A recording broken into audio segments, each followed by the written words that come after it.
Welcome student, this is our lecture number 9 BSc third semester चला हुआ है हमारा। उसमें लेक्चर 9 हो चुके हैं भाई, पहले सॉरी 8 हो चुके हैं। लेक्चर 9 है आज, लेक्चर 9 बीएससी थर्ड सेम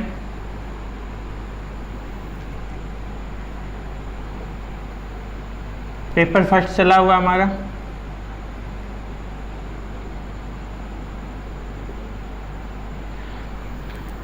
दो तीन चीज़ें भाई आज का टॉपिक शुरू करने से पहले मैं क्लियर करना चाहता हूँ।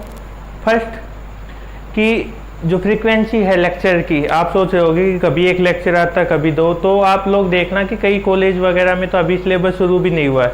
उससे पहले हमने 8 लेक्चर कर चुके इसके पहले, और 8 लेक्चर में लगभग हमने जो थर्ड सेकंड और थर्ड, मैंने आपको ये बात पहले बताई थी कि मैं थर्ड और सेकंड यूनिट दोनों लगभग साथ कंप्लीट करूँगा।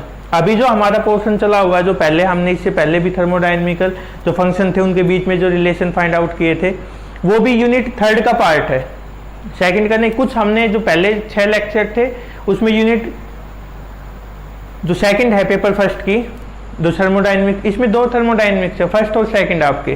तो सेकंड थर्मोडायनेमिक्स चला हुआ, जो आज वाला लेक्चर है इससे पहले वाला था, और शायद अगले लेक्चर तक हमारी थर्ड यूनिट आपकी कंप्लीट हो जाएगी, सेकंड हाफ हो जाएगी। जो रेगुलरिटी है लेक्चर की वो करीबन आपकी शुरू होगी 15 या 20 सितंबर के बाद, क्योंकि तब तक आप रूटीन में आ जाओगे। अभी आपका शायद सिलेबस शुरू भी नहीं हुआ होगा कॉलेजों में ढंग से, और हमने काफ़ी सिलेबस करवा चुके हैं पहले।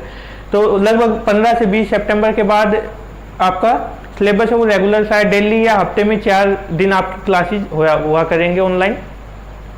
और इसके अलावा मैं बात करूँ, हम अक्टूबर तक, सितंबर या अक्टूबर लास्ट तक आपकी दोनों बुक कवर करवाने की कोशिश करेंगे। यदि थोड़ा बहुत कोई पोर्शन रहता है तो वो नवंबर फर्स्ट में, या मेरा टारगेट यही है कि आपका अक्टूबर लास्ट तक दोनों बुक फिजिक्स की कंप्लीट करवा दी जाए। और इसकी जो रेगुलरिटी है, ये बुक आपकी मान के सितंबर में आपकी फर्स्ट बुक कंप्लीट हो जाएगी, क्योंकि कंप्यूटर वाला जो पोर्शन है उसमेमें से केवल हम मेन पोर्शन करने वाले हैं। बाकी आपको पता है हमें टोटल 5 क्वेश्चन करने, एक कंपलसरी होगा जिसमें से 4 क्वेश्चन रहते हैं, और वो चारों क्वेश्चन हम उसमें से कम 3 क्वेश्चन हम सेकंड या थर्ड यूनिट में से कंप्लीट करने की कोशिश करेंगे। एक तो कंपलसरी हर यूनिट में से करना, तो जो कंपलसरी वाला है या फिर हम एक यूनिट में से एक क्वेश्चन करना जरूरी है, तो वो एक क्वेश्चन के लिए ही कंप्यूटर वाली जो यूनिट हमारी उसके ऊपर जाएंगे। उसमें से कुछ मेन पोर्शन मैं आपको करवा दूँ, बाकी आपको खुद पढ़ना पड़ेगा। ये मान के चलो कि जैसे ही, और यदि हम थर्मोडायनेमिक्स की बात करें तो टोटल, जैसे आज हमारा 9th लेक्चर है, ये कोशिश रहेगी 15 से 16 लेक्चर में, जब टोटल अभी आगे नहीं, 15 से 16 टोटल लेक्चर में हम आपकी ये दोनों यूनिट कंप्लीट करवा दे, या आपकी जो बुक है वो कंप्लीट करवा दे। एंड वी होप कि आपको समझ में भी आ रहा होगा, साथ साथ नोट्स अच्छे बन रहे होंगे। तो शुरू करते हैं आज का पहला टॉपिक। आर्टिकल नंबर 19 तक पहुंच चुके हैं भाई हम, आर्टिकल 19, और ये इंपॉर्टेंट है बहुत ज़्यादा पेपर के हिसाब से, ये बात ध्यान रखना। जो आज का हमारा टॉपिक है ये पेपर के हिसाब से भी बहुत ज़्यादा ज़रूरी आपको आना चाहिए। और आज का हमारा टॉपिक है ड्राइव मैक्सवेल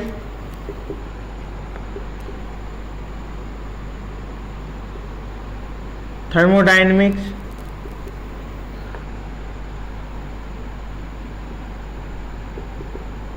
फंक्शन कि हमें क्या ड्राइव करना है, या थर्मोडायनेमिकल रिलेशन लिख लो भाई इसको, थर्मोडायनेमिकल रिलेशन यूजिंग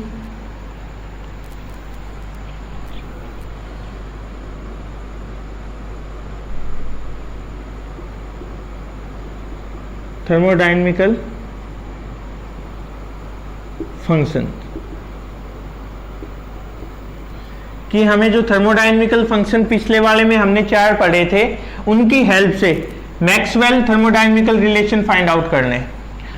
भाई मैक्सवेल की इक्वेशन भी, उनके कुछ थर्मोडायनेमिकल फंक्शन भी आपको ध्यान होगा। 12th क्लास में जब हम पढ़ते हैं तो 5th जो यूनिट होती है हमारी, उसमें मैक्सवेल के बारे में थोड़ा बहुत जिक्र आता है। उसके बाद आप शायद फर्स्ट ईयर में भी हो थोड़ा बहुत पोर्शन उसका, जहाँ तक मेरे को याद आ रहा है, मैग्नेटिक फील्ड वाले में हमने किया हो, जो सेकंड सेमेस्टर की यदि हम बात करें तो था शायद उसमें, अब हम बात करते हैं आज का जो टॉपिक हमारा उसके ऊपर कि भाई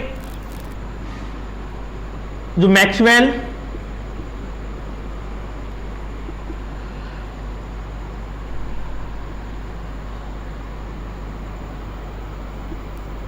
thermodynamical relation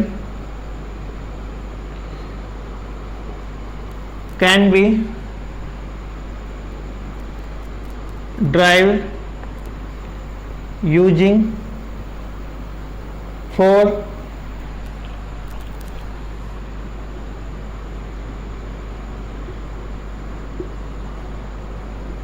thermodynamical फंक्शन। कौन कौन से भाई हमारे पास? एंट्रोपी, प्रेशर, वॉल्यूम और टेम्परेचर। ठीक है कि हमारे पास ये चार थर्मोडायनेमिकल फंक्शन जो हम पहले भी पढ़ चुके हैं, उनकी हेल्प से हम चार थर्मोडायनेमिकल रिलेशन मैक्सवेल के लिए निकालने वाले हैं। आपको पता है एंट्रोपी को एस से, प्रेशर पी, वॉल्यूम वी और टेम्परेचर क्या होगा हमारे पास? टी। ठीक है, अब इसके लिए यदि हम बात करें भाई, तो जो हमारे पास फर्स्ट है इसके अंदर इन चारों की मदद से हम ड्राइव करने वाले हैं चार थर्मोडायनेमिकल जो मैक्सवेल रिलेशन है भाई, वो भी चार होने वाले हैं हमारे पास।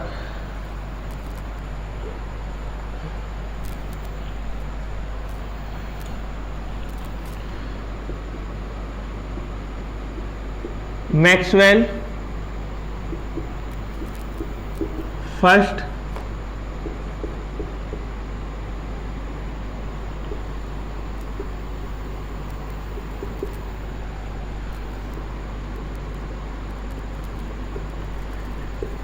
जैसे ये टॉपिक खत्म होता है उसके बाद मैं आपको बता दूंगा कि इनको याद भी कैसे रखना है। आपने पहले वाले में चार हमने इसके अंदर इक्वेशन पढ़ी थी। ठीक है, उसके लिए यदि हम बात करें कि we know that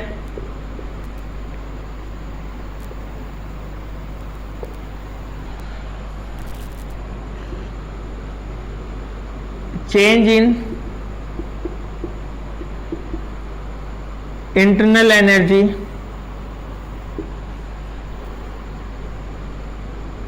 for a thermodynamical function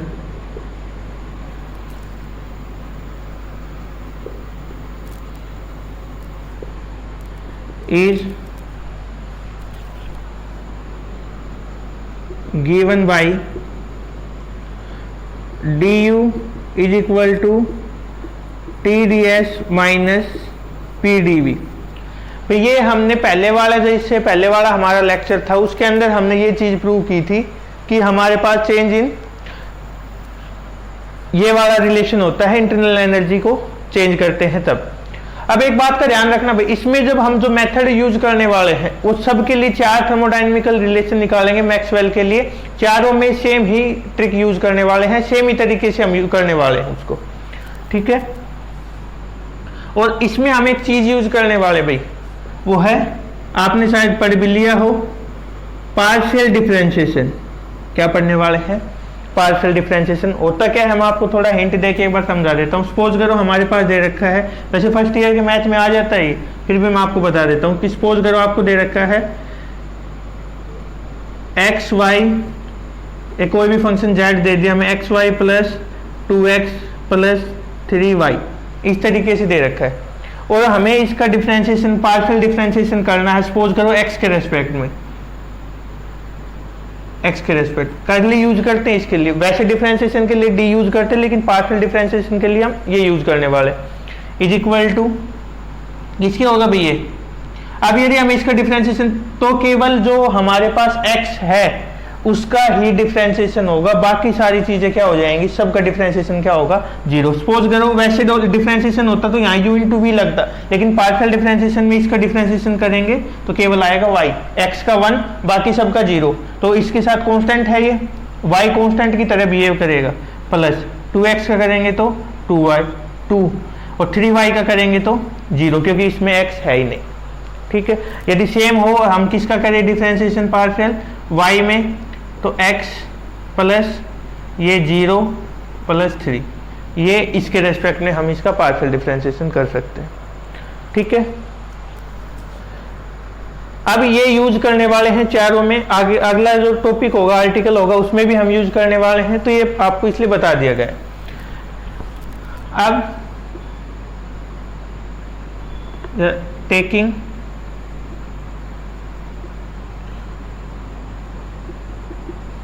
partial differentiation of u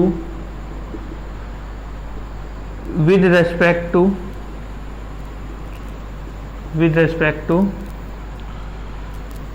s and v। ठीक है, तो भाई इसका पार्शियल डिफरेंशिएशन करेंगे, कर्ली u बाई किसके रेस्पेक्ट में करना है, s और v के रेस्पेक्ट में करना है, तो पहले हम s के रेस्पेक्ट में कर लेते हैं, यहाँ पे भी लिखा जाएगा। ठीक है, दो जो लेके चल रही है उसमें से एक तो अंदर s के रेस्पेक्ट में हम डिफरेंशिएशन करेंगे और v बाहर आएगा। अब ds का करेंगे, मतलब s का करेंगे s के रेस्पेक्ट में, तो इसका तो 1 हो जाएगा, t कांस्टेंट का काम करेगा, तो यहाँ पे क्या आएगा, खाली t, यहाँ पे s है ही नहीं तो इसका क्या हो जाएगा 0, मीन्स खाली ये आ जाएगा हमारे पास। ठीक है, दूसरा कर्ली u कर्ली v, अब इसमें v है ही नहीं तो 0, इसका करेंगे तो dv का 0 और p एज इट इज आ जाएगा माइनस p, ये इक्वेशन थर्ड आ गया हमारे पास।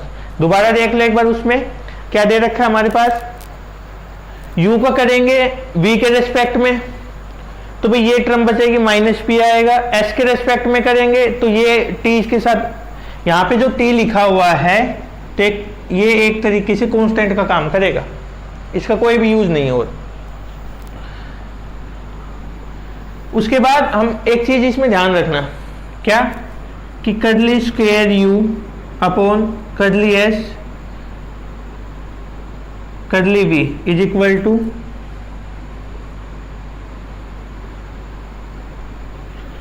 समझे कहने का मतलब, ऊपर वाले का स्क्वायर क्यों है, क्योंकि भाई दो बार डिफरेंशिएशन करवा रखा हमने, एक बार s के रेस्पेक्ट में और एक बार v के में, सेम इधर है, इधर पहले s में करवाया बाद में v, इधर पहले v बाद में s, ये आइडेंटिटी है मैथमेटिकल, और हम ये कहते हैं कि ये दोनों वैल्यू हमारे पास इक्वल आती। अब इसको मैं क्या कह रहा हूं कि इसको भी हम लिख सकते हैं curly by into curly v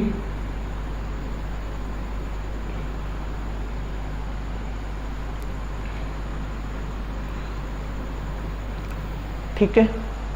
अब जो इक्वेशन सेकंड और थर्ड हमारे पास, उनकी हेल्प से हम इन दोनों की वैल्यू पुट कर सकते हैं, किन दोनों की,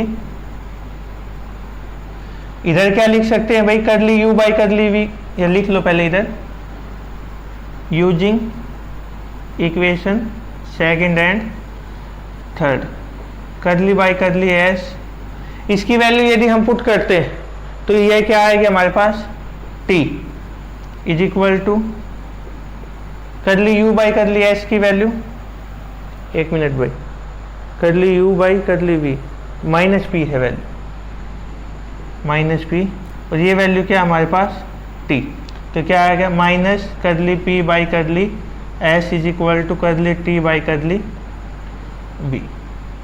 ये हमारे पास पहला थर्मोडायनेमिकल रिलेशन आ गया भाई। ठीक है, मैक्सवेल के लिए आप लिख भी सकते हो, बिल्कुल आसान। This is first Maxwell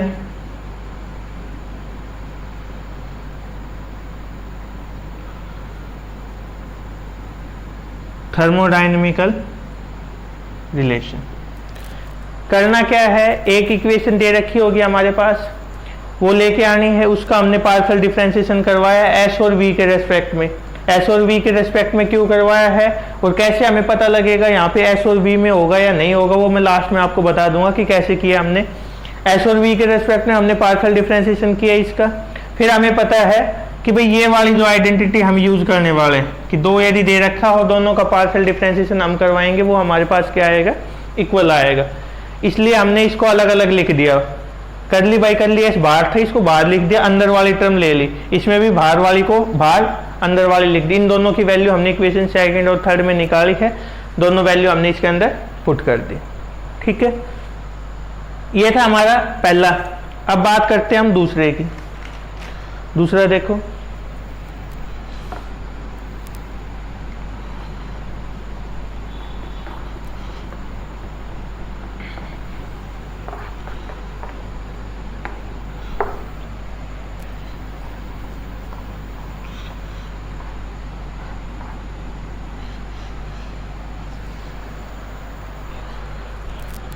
Maxwell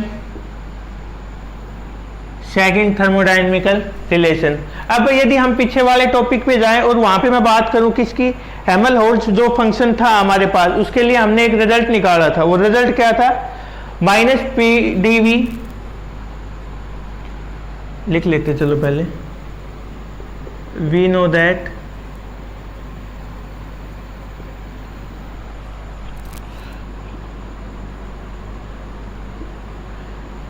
change in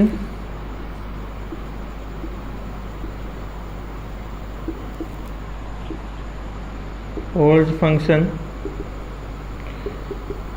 is given by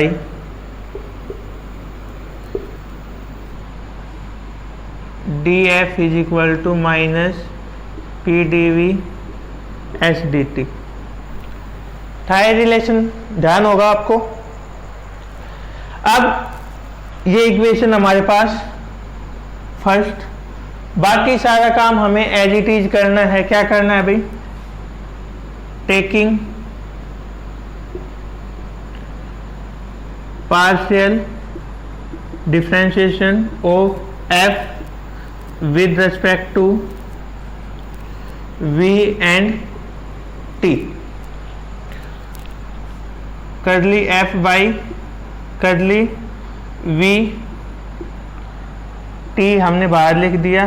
अब v के रेस्पेक्ट में करवाएंगे तो क्या आएगा भाई, minus P, equation second, curly F by curly T is equal to, T के रेस्पेक्ट में करवाएंगे तो माइनस एस, ये इक्वेशन थर्ड आ गया हमारे पास। अच्छा, अब वही दोबारा हम लिख सकते हैं क्या, curly square F is equal to curly V curly T, curly square F is equal to curly T curly V, लिख सकते हैं इस तरीके से हम। अब करली by curly we is equal to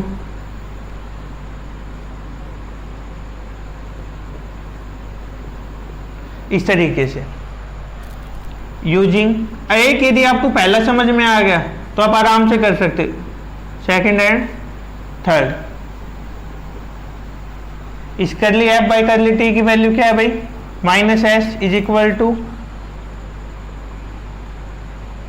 F by V की माइनस पी, माइनस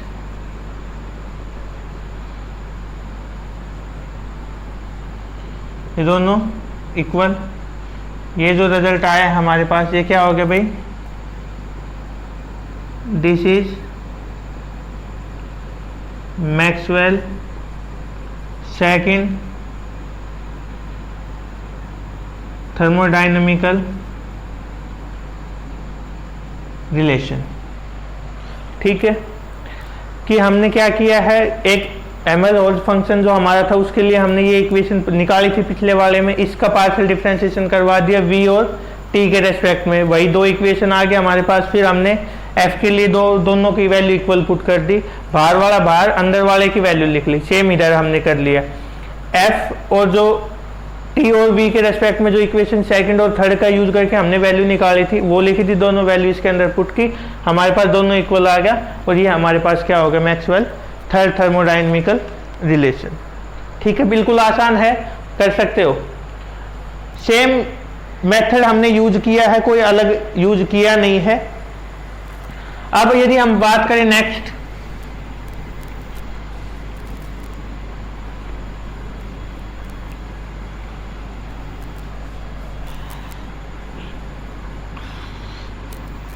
किसमें किसके रेस्पेक्ट में करना है वो मैं आपको बता दूं। केवल आपको इक्वेशन याद होनी चाहिए, जो पिछले वाले में हमने निकाल के लेके आए थे वो इक्वेशन आपको याद होनी चाहिए। बाकी कहाँ पे क्या यूज करना है, किस तरीके से हमें ध्यान रहेगा, वो मैं आपको बता दूंगा।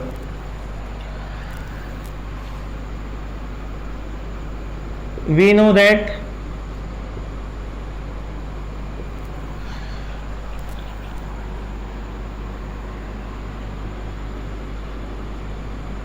change in entropy for a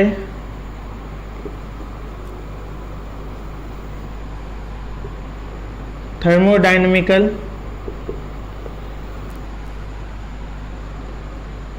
relation या function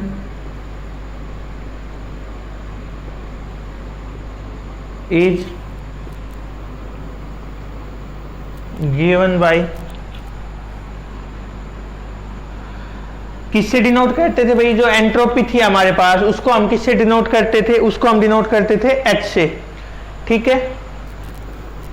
DH is equal to VdP, क्या लगाएगा कुछ, जो एंट्रोपी थी उसके अंदर हमने जब चारों के लिए रिजल्ट निकाला था वो क्या आया था?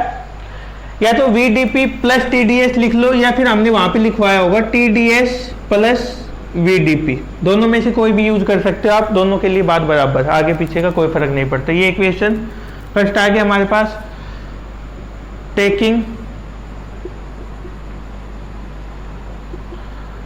Partial differentiation of H with respect to S and P, curly H by curly S P bar. पिछले वाले में शायद हमने यहाँ पे भाई जो दूसरा फंक्शन था वो ना लिखा हो तो कोई बात नहीं, आप लिख लेना। S के रेस्पेक्ट में करवा रहे तो खाली क्या आ गया? T, बाकी as it is P S के रेस्पेक्ट में। इसका करेंगे तो P के रेस्पेक्ट में करेंगे, V बचेगा, बाकी सारा हट ही जाएगा हमारे पास। ये आ गया करली H बाई S स्क्वायर आएगा भाई। P इज इक्वल टू करली P कर्ल S, ठीक है। इसको यदि दूसरे तरीके से हम लिखें S, इसकी बाहर अंदर मल्टीप्लाई करवाएंगे तो ऊपर वाली टर्म बचेगी। यदि कंफ्यूजन हो रहा हो तो किसी को मल्टीप्लाई करवा के देख लेना।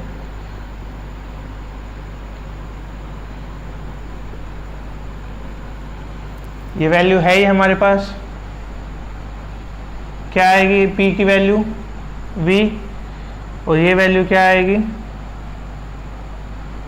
T।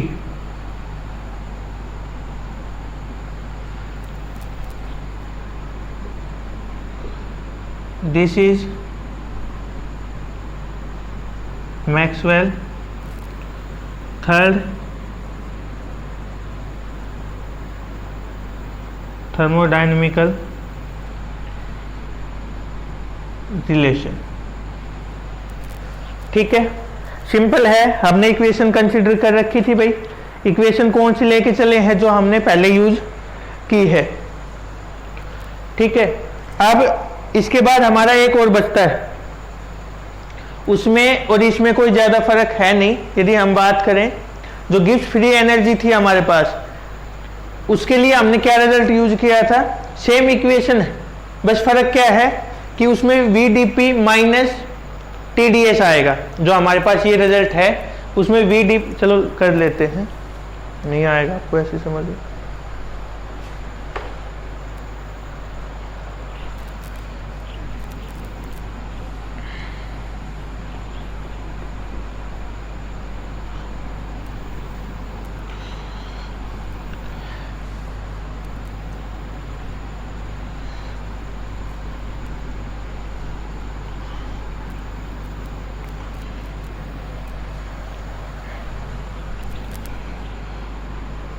fourth, we know that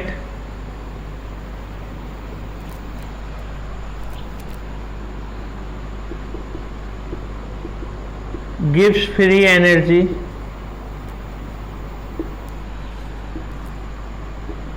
for a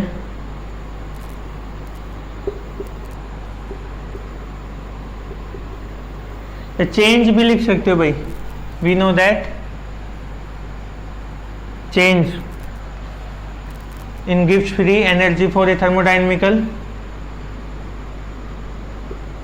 function is given bye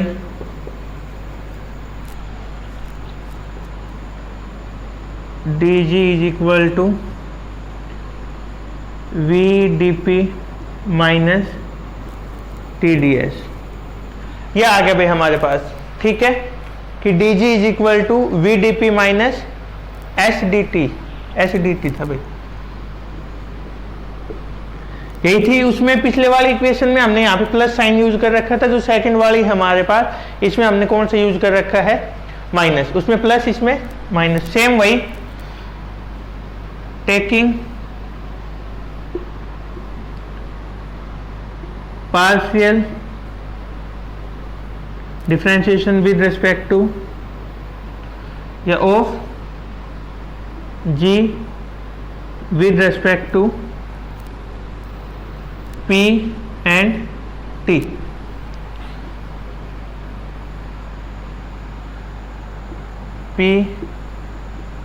p के रेस्पेक्ट में करेंगे तो क्या आएगा भाई, v इक्वेशन टू, टी के रेस्पेक्ट में यदि हम कर रहे हैं तो क्या बचेगा हमारे पास, माइनस एस, ठीक है, ये आया है। उसके बाद यदि हम यहाँ पे रिजल्ट निकालें, क्या, करली स्क्वायर जी करली पी इज इक्वल टू, ठीक है, इसको हम क्या लिख सकते हैं भाई, अब तो शायद आपको भी लिखते लिखते आदत हो ही गई होगी कि क्या आएगा आगे, सेम स्टेप, यही कोशिश रहती है हमारी कि लगभग आपको एक टॉपिक में एक ही तरीके से करवाया जाए ताकि आपको भी दिक्कत ना आए। वैल्यू पुट करेंगे भाई, इधर से हम क्या आएगी इसकी वैल्यू, उधर से देखें तो minus S is equal to, P वाले की वैल्यू निकालेंगे तो v, तो क्या हो गया, कर्ल v माइनस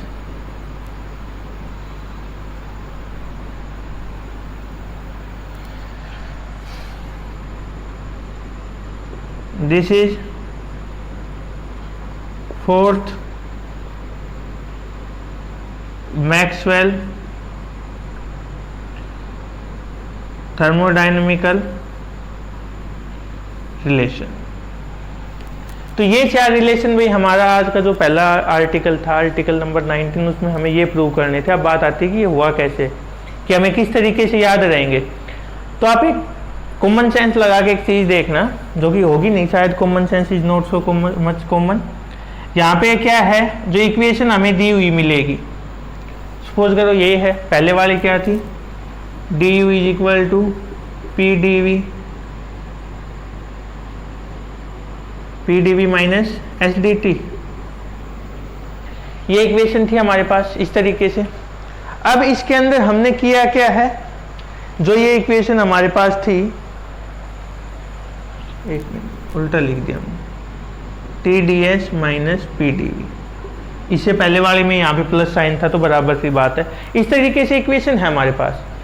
तो इसमें हमने एस और वी के रेस्पेक्ट में किया। कहने का मतलब ये है कि जिसके रेस्पेक्ट में ये, जैसे यहाँ पे डिफरेंशिएशन डी एस किसके साथ लगा हुआ है, एस के साथ, इधर किसके साथ लगा हुआ है, वी के साथ, तो इन दोनों के रेस्पेक्ट में ही पार्शियल डिफरेंशिएशन करवाना है। यदि आपको इक्वेशन याद है, आपने ये इक्वेशन लिखी, तो आपको इक्वेशन लिखते ही पता लग जाएगा भाई इसमें जो पार्शियल डिफरेंशिएशन होगा वो एक तो एस के रेस्पेक्ट में, एक वी के रेस्पेक्ट में करवाएंगे हम। सेकंड है जो यदि हमारे पास ये इक्वेशन लिख रखी है, इसमें पार्शियल डिफरेंशिएशन जब हम करवाएंगे तो p और t के रेस्पेक्ट में करवाएंगे। इससे पहले वाली इक्वेशन थी उसमें भी प्लस था, तो वहां भी p और t के रेस्पेक्ट में करवाएंगे। ये सिंपल बात है, आपको देखते ही पता लग जाएगी कि इसमें हमें कैसे करवाना है। ठीक है, अब बात करें हम इससे आगे जो आर्टिकल हमारे पास, नेक्स्ट आर्टिकल पे चलते हैं। देखो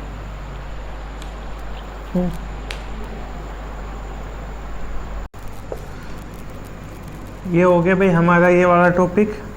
अब जो अगला टॉपिक है उसमें हम मैक्सवेल से रिलेटेड ही है।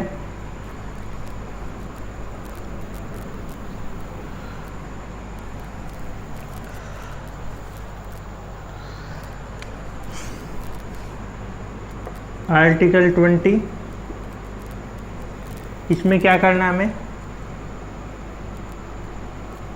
Drive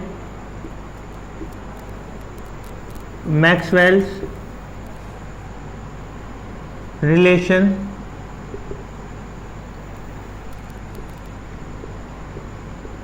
connecting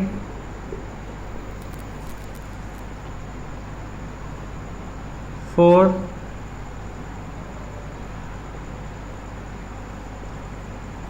thermodynamical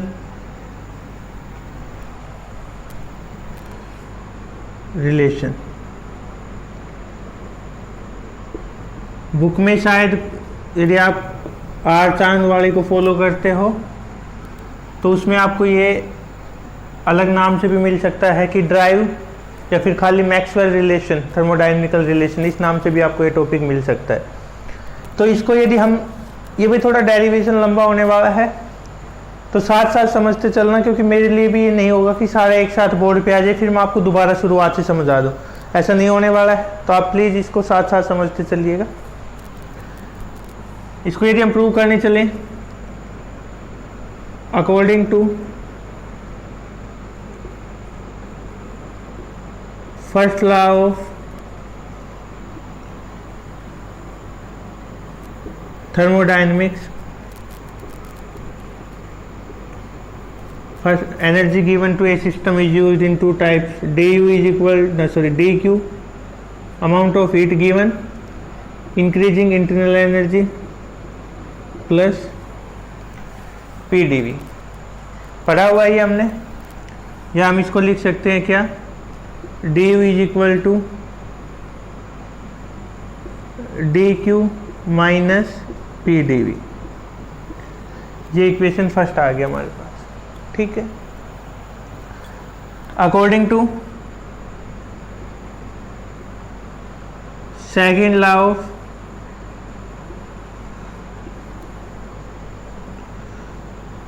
thermodynamics,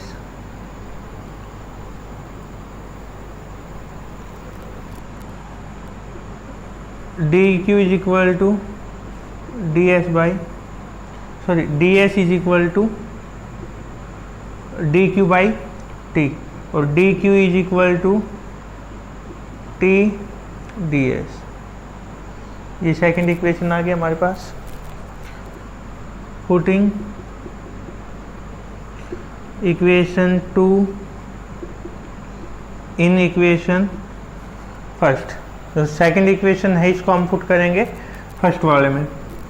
du is equal to dq की जगह क्या आ गया हमारे पास, tds माइनस pdv। सिंपल है, यहाँ तक हमने कुछ नहीं किया। पहली जो इक्वेशन कंसिडर की है भाई, जो फर्स्ट लॉ के कारण आई थी हमारे पास, फर्स्ट लॉ ऑफ थर्मोडायनेमिक्स है, उसके कारण जो वैल्यू आई थी वो लिखी है। जो सेकंड इक्वेशन है वो किसके कारण आई है, ये हमने पहले, change in entropy is equal to change in heat upon time. ठीक है,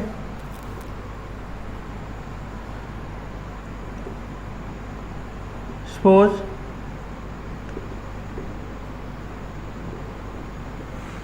internal energy U, entropy S and volume V are the function of, किसके फंक्शन है भैया, x and y. So we can right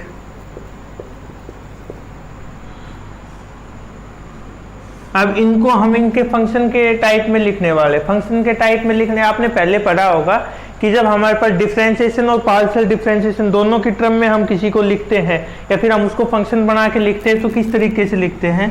तो D U is equal to curly you by curly X plus ये भाई equation third आ गया हमारे पास,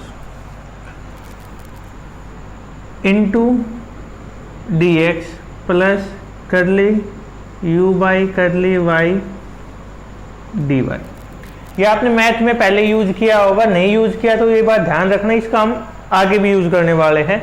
यहाँ पे पार्शियल डिफरेंशिएशन, यहाँ पे केवल डिफरेंशिएशन सेम फंक्शन का, सेम यहीं पे, यहाँ पे पार्शियल, यहाँ पे वैसे नॉर्मल जो डिफरेंशिएशन होता है हमारे पास वो हमने यूज कर लिया. इसी तरीके से हम d s is equal to curly S by d x plus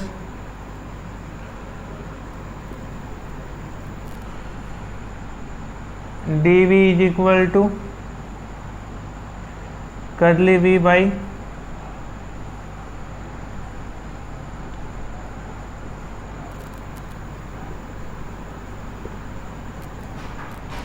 ये आ गया हमारे पास. तीनों जो थर्मोडायनेमिकल फंक्शन थे यू वी और एस, इसको हमने भाई एक्स और वाई का फंक्शन मान लिया और उनको इस तरीके से हम लिख सकते हैं. ठीक है, अब हम क्या करेंगे, जो रिजल्ट आया है हमारे पास इसको पुट करेंगे. तो ये इक्वेशन थी हमारे पास, इसमें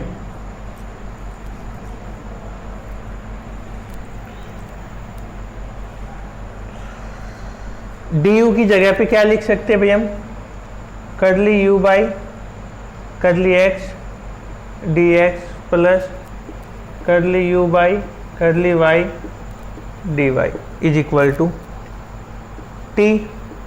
टी है हमारे पास नीचे. अब डी एस की वैल्यू उठा लो यहाँ से,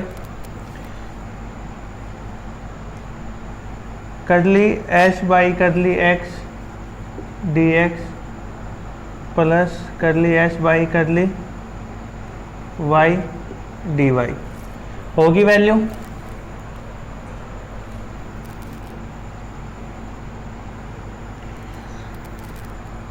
टी माइनस पी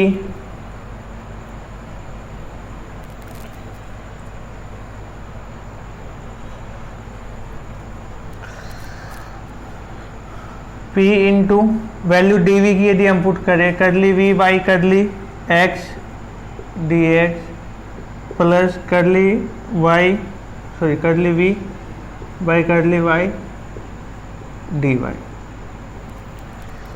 इस तरीके से हम इसको लिख सकते हैं. बिल्कुल आसान है. जो वैल्यू निकाली थी हमने फर्स्ट और सेकंड का यूज करके उसको हमने इस तरीके से लिख दिया है. अब यहाँ पे क्या करने वाले हम, इनकी अंदर मल्टीप्लाई करवा दो. क्या आ जाएगा, t curly s d x plus t y D y minus p curly we by d x minus P d y. Multiply करवा दिया. इस टर्म के साथ डी एक्स है, इस वाले टर्म के साथ डी एक्स है. ठीक है, यदि लिखे हम यहाँ से तो टी कर्ली एस माइनस, अब इसको p curly we by curly x D x plus ये जो टर्म है T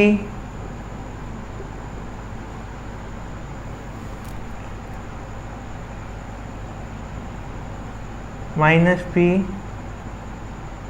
curly we by curly. कहने का मतलब ये है कि जो गिवन इक्वेशन थी हमारे पास उसमें से हमने x और d x by d y जो टर्म थी उनको अलग अलग लिख दिया। पर टी की और पी के अंदर मल्टीप्लाई करवाई हमने दोनों जगह। मल्टीप्लाई करवाने के बाद ये और ये जो टर्म है हमारे पास, या हम इसको अलग से लिखें तो भाई देखो ये वाली जो टर्म है, एक तो ये और एक ये, इन दोनों टर्म में से क्या कॉमन आ रहा है? x कॉमन आ रहा है, ठीक है।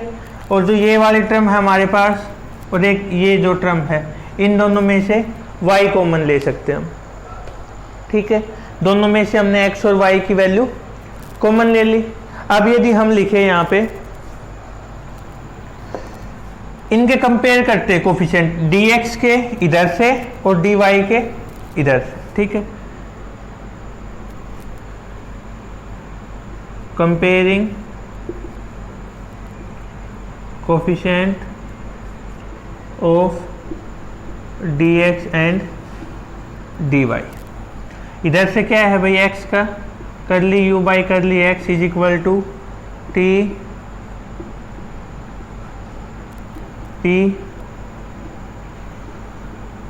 ये हमारे पास इक्वेशन 4 आ गई।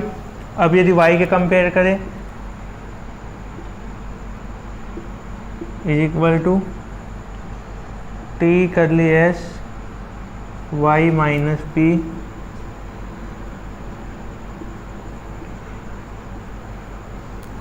ये हमारे पास इक्वेशन 4 और 5 आ गई। इक्वेशन 4 और 5 में भी क्या करके लिखा हमने, यहाँ पे जो कोफिशिएंट निकाले थे हमने वो कंपेयर करके लिखे, ठीक है। अब यहाँ तक शायद आपकी समझ में आ गया होगा। अब ऊपर वाला t के अंदर मल्टीप्लाई करवाए, दो टर्म आपको अब अलग अलग मेंशन है। जो रेड वाला है ये हमारे पास, यहाँ से x कॉमन ले लिया, ग्रीन वाले में से हमने y कॉमन ले लिया, ठीक है। अब आगे चलते हैं।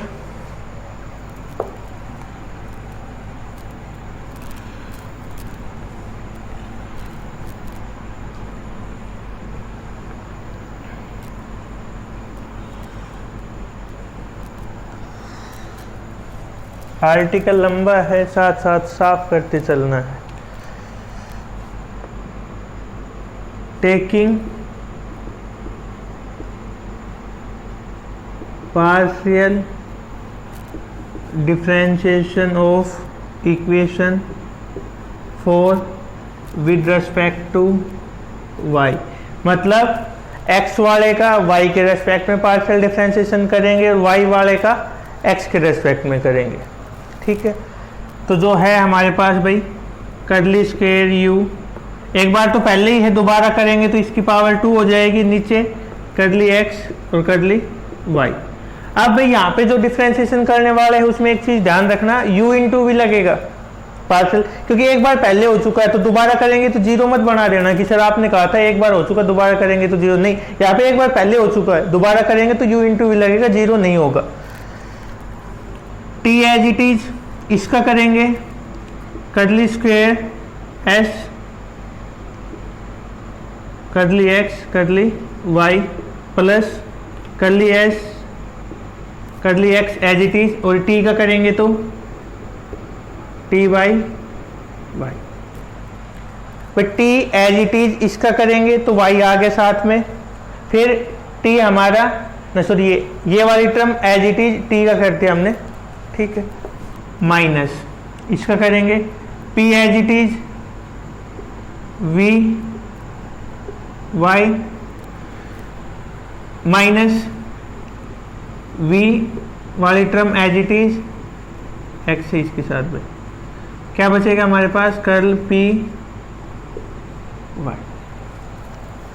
तो ये वाली टर्म थी t एज इट इज, इसका डिफरेंशिएशन कर दिया, फिर ये एज इट इज t का डिफरेंशिएशन कर दिया, p as it is v इधर स्क्वायर आएगा भाई सॉरी, v का डिफरेंशिएशन कर दिया, फिर v वाली टर्म एज इट इज, ये माइनस साइन बाहर वाले का आना है वरना प्लस ही आता।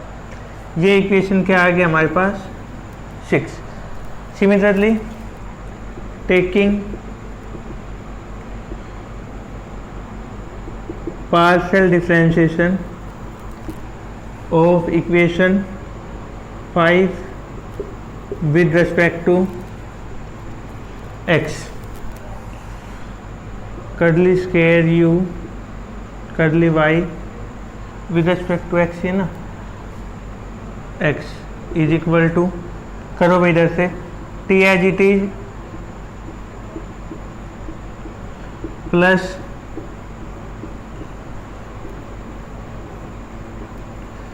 या आप ऊपर वाले को देख के जहाँ पे एक्स है वहाँ पे वाई करते चलो, आ जाएगा, सेम ही आएगा। P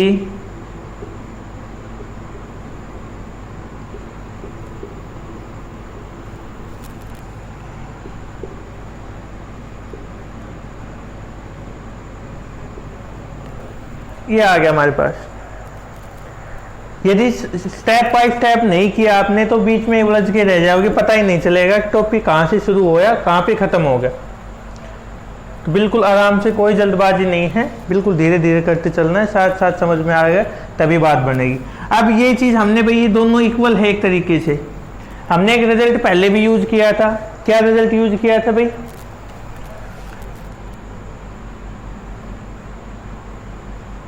u upon is equal to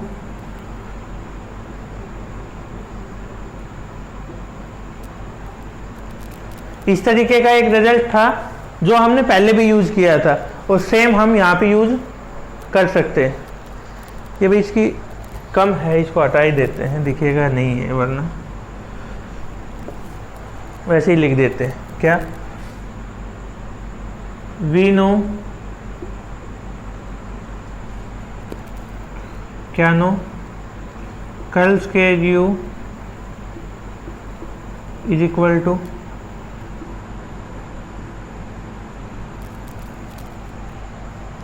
दोनों 6 लिख दिए, 7 आएगी भाई, ठीक है। ये हम यदि 8 मान के चल रहे हैं,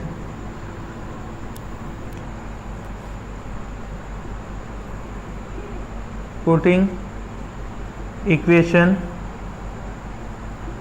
6 and 7 इन इक्वेशन 8, जो इक्वेशन 6 और 7 है, मतलब दोनों को हमने इक्वल पुट करना है इसके अंदर, ठीक है। करो इक्वल पुट, टी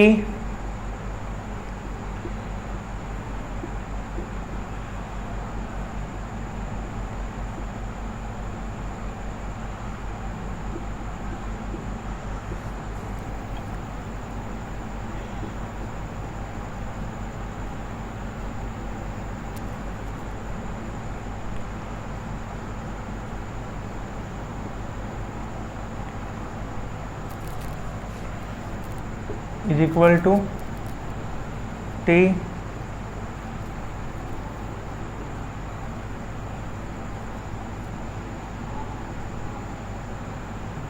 अब आप सोचोगे सर ये याद कैसे होगा, ये याद नहीं होते भाई। ये जब आप सोल्व करने बैठोगे तो आपको पता होना चाहिए भाई स्टेप क्या होंगे।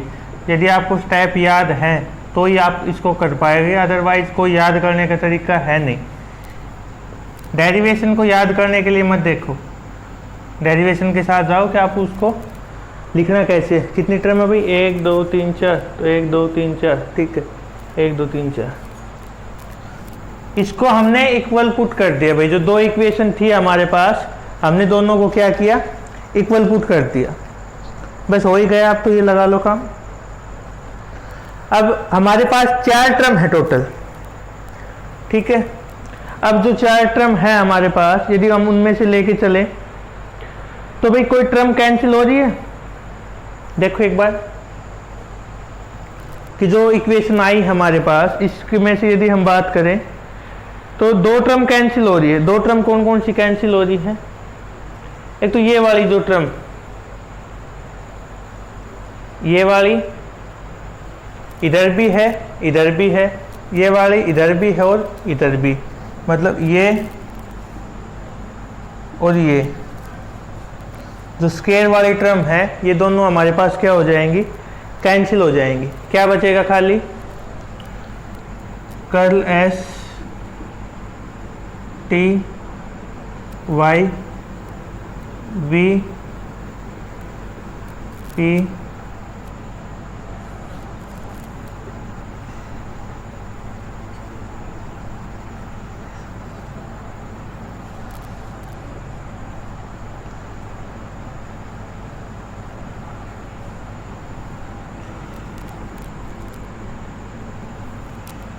ये जो है भाई हमारे पास जो 4 टर्म निकल के आई है, इसमें से यही वो रिजल्ट है जो इसके अंदर से हमें प्रूव करना था।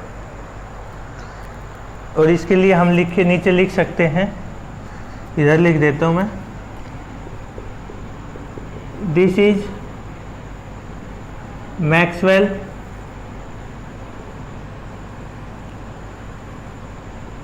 थर्मोडायनामिकल रिलेशन। आप लोगों ने भी देख ली होगी एक चीज भाई कि हमने ज़्यादा थ्योरेटिकल पोर्शन इसमें नहीं आया है, पूरा डेरिवेशन है। डेरिवेशन करने के लिए आपको सिंपल स्टेप पे ध्यान रखना है। सिंपल स्टेप ये वाला भाई जो स्क्वायर में टर्म है ये हमने कैंसिल किए, मैं लास्ट में बताना भूल गया, तो कोई नहीं अभी बता देता हूँ कि दोनों साइड से इधर से भी जो स्क्वायर वाली टर्म है वो कैंसिल होगी, इधर से भी और इधर से वही स्क्वायर वाली टर्म। एक बार एस वी में और एक बार एस में रिजल्ट आएगा, वो हमारे पास रिलेशन होगा। ठीक है, एक बार मैं बिल्कुल यदि रिवीजन करें, हम इस टॉपिक पे जाएं और हम करें कि हमने किया क्या है।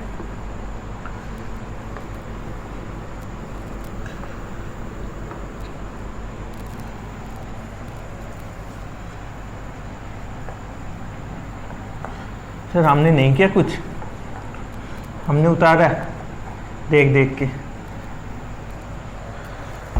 सबसे पहले स्टेप कैसे याद रखोगे? First law of thermodynamics, second law. Second से हमें डी क्यू की वैल्यू निकालनी है टी डी एस करके, उसको हमने फर्स्ट वाले में पुट करवाना है।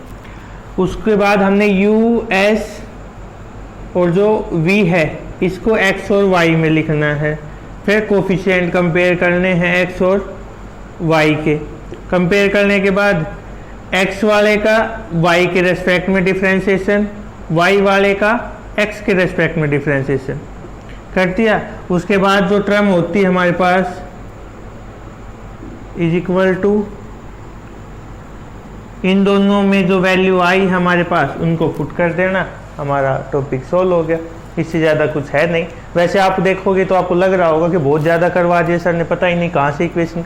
कुछ भी नहीं है, बिल्कुल सिंपल है, करते चलना है। सिंपल सोल्व करते चलोगे तभी समझ में आएगा। रटने की कोशिश ना करें कृपया करके इसको, वरना समझ में नहीं आएगा। ठीक है, तो ये था हमारा आज का लेक्चर। फ्रीक्वेंसी मैं फिर बता देता हूँ, थोड़ा स्लो हो सकता है क्योंकि अभी थोड़ा और कामों में और क्लासेज में टाइम लग रहा है। उनका जैसे ही होता है तो उसके बाद, क्योंकि आपके अभी पेपर काफ़ी टाइम है तो हम थोड़ा स्लो डाउन कर सकते हैं और यूनिट भी कम है।